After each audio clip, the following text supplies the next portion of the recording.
আমরা যেহেতু আপনাদের গরুর খামার, হাঁস, মুরগি এগুলো দেখাই, আজকে আমরা এসেছিলাম রাজশাহী জেলার মধ্যে। যাবার পথে দেখলাম যে পাট ধোয়ায় সবাই ব্যস্ত। এটা হচ্ছে নলডাঙ্গা। নলডাঙ্গা থেকে, আর আপনাদের এটা কোন থানা? নলডাঙ্গা থানায়, নলডাঙ্গা উপজেলার কি গ্রামের নাম? ব্রহ্মপুর গ্রামে। তো মনে করলাম যে পাট যেহেতু আমাদের বাংলাদেশে সোনালী একটা আঁশ, তো একটা তথ্য আপনাদের দিয়ে সাহায্য করি। যারা পাট এখনও চাষ শুরু করেনি বা শুরু করতে চাচ্ছেন বা পাইকারি কিনতে চাচ্ছেন, কোথায় ভালো ধরনের পাট চাষ হয় বা ভালো পাট বিক্রি হয়, তো চলুন আমরা পুরো বিস্তারিত দেখানোর চেষ্টা করি। খামার আমার, খামার আমার।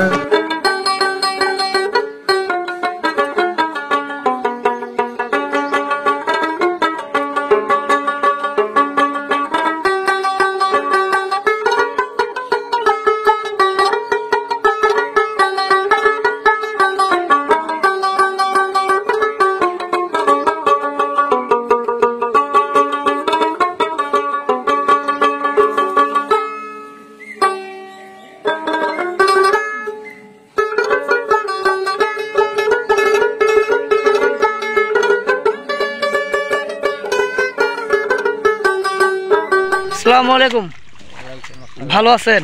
আপনার ঠিকানাটা একটু বলেন। ব্রহ্মপুর সরকারপাড়া, নলডাঙ্গা থানা, উপজেলা নলডাঙ্গা, জেলা নাটোর। আপনার নাম? মোহাম্মদ আজাহার আলী প্রামাণিক। আলহামদুলিল্লাহ। কাকা, এগুলো আপনার পাট নাকি? পাট, হ্যাঁ। কত বিঘা চাষ করলেন পাট এবার? পাট 2-2.5 বিঘা। 2.5 বিঘা। কীরকম ফলন হয়েছে এবার? ওই 8 থেকে 10 মণ, 10.5 মণ। পাটটা আপনার বাজারজাত মানে তোলা পর্যন্ত কত মাস সময় লাগে? 4 মাস। 4 মাস। এটা বুনতে হয় কি মাসে? বুনতে হয় চৈত্র মাসে। আচ্ছা, বোনার সময় কি কি দিতে হয় মাটি তৈরি করতে? বুনার সময় আপাতত আমরা পেঁয়াজ রসুনের জমি কিচ্ছু দিই না। পেঁয়াজ চাষ হয়? পেঁয়াজ চাষের পর খালি ওই ঘাস মারা দিয়ে খালি বীজ দিয়ে সেচ দাও। আচ্ছা, এটা কোন জাতের পাট এটা আপনার? এটা হলো মিটো পাট বলে বা ভেলি পাট বলে। ভেলি পাট। আচ্ছা, 1 বিঘায় কত কেজি বীজ লাগে? 1 কেজি। 1 কেজি। আর কোনো খরচা আছে কি পাট চাষে? আছে, অন্য ওই নিরান করে লাগে, আর ওষুধ লাগে পোকা। আচ্ছা, 1 বিঘায় কত টাকা খরচা হয়? ওইদিকে খরচা এইদিকে আছে অন্তত এবার 12-13 হাজার টাকা কাটার ধোয়াই খরচ করছে। আর এই যে ধোয়া টোয়া এগুলো কাটার ধর, আর ওই দিকে আর 1,000-2 টাকা খরচা হয়। তাই? আর আপনার 1 বিঘায় 15,000 টাকা মোট খরচ।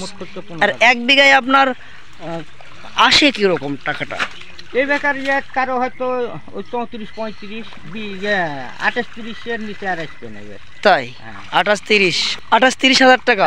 28-30 তো লাভ কিরকম হয় অন্যান্য ফসলের চেয়ে? লাভ কিরকম হয়? আচ্ছা, মোটামুটি এই বেকার হিসেবে মোটামুটি যদি 10 হাজারে ফলন হচ্ছে তাহলে 20,000 টাকাই লাভ হবে।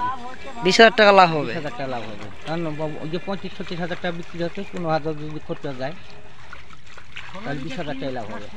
আচ্ছা, আপনারা এটা তো কৃষি ফসল আপনারা করছেন, এই যে পাট চাষ ক্ষেত্রে আপনারা কৃষি অফিসার এসে আপনাদেরকে কোনো পরামর্শ দেয় বা যোগাযোগ করেন? পোকায় মাকড়ে খাচ্ছে এরকম কোনো উপদেশ হয়তো প্রয়োজনীয়, হয়তো অফিসে যাইতে আসে, আমার দেশের যে কৃষি অফিসার আসে কোনো মাঠে আসে তদন্ত করা, দেখাশোনা কোনো কিছু করে না, বা আমরা অভিযোগও দিই না। কারণ আমার এদিকের লোক তারাই হলো বৈজ্ঞানিক।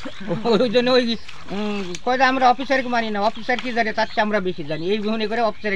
আপনারা তো জন্মের পর থেকে তো প্র্যাকটিক্যালে চাষ করছেন। আচ্ছা কাকা, ঠিক আছে। আচ্ছা, ধন্যবাদ এতক্ষণ সময় দেওয়ার জন্য, আপনাকে অনেক ধন্যবাদ। শুধু দর্শক বন্ধুরা, আপনারা আসলে যারা পাট চাষ করেন না, কোন পাট ভালো সেই ভিডিওটি আপনারা যারা দেখছেন অবশ্যই পাট চাষে আগ্রহ হতে পারেন, কারণ পাটও কিন্তু একটি অর্থবহুল ফসল।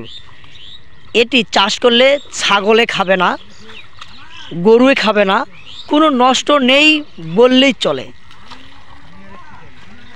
তো পাট যারা চাষ করে তারাই যে শুধু অর্থ পায় তা কিন্তু নয়, এই পাটে যারা পাট চাষের শ্রম দেয় তাদেরও কিন্তু অর্থ উপার্জন হয়। কাকা, আপনারা কেমন আছেন? আলহামদুলিল্লাহ, ভালো আছেন?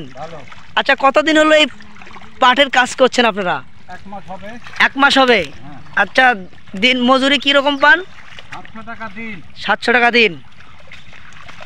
বাহ, আচ্ছা দিনে কতগুলো পাট আপনারা মানে জাত করতে পারেন?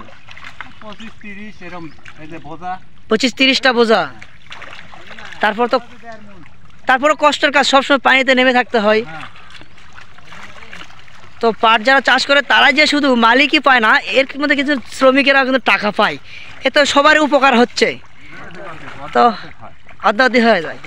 বাহ, তো আসুন আমরা সবাই কৃষিতে যোগ দেই। কৃষির উপর নির্ভর করছে বাংলাদেশ।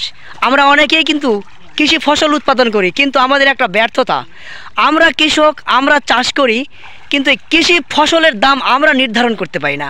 আমার কথা হচ্ছে আমরা চাষ করব, এর দাম আমরা নির্ধারণ করব।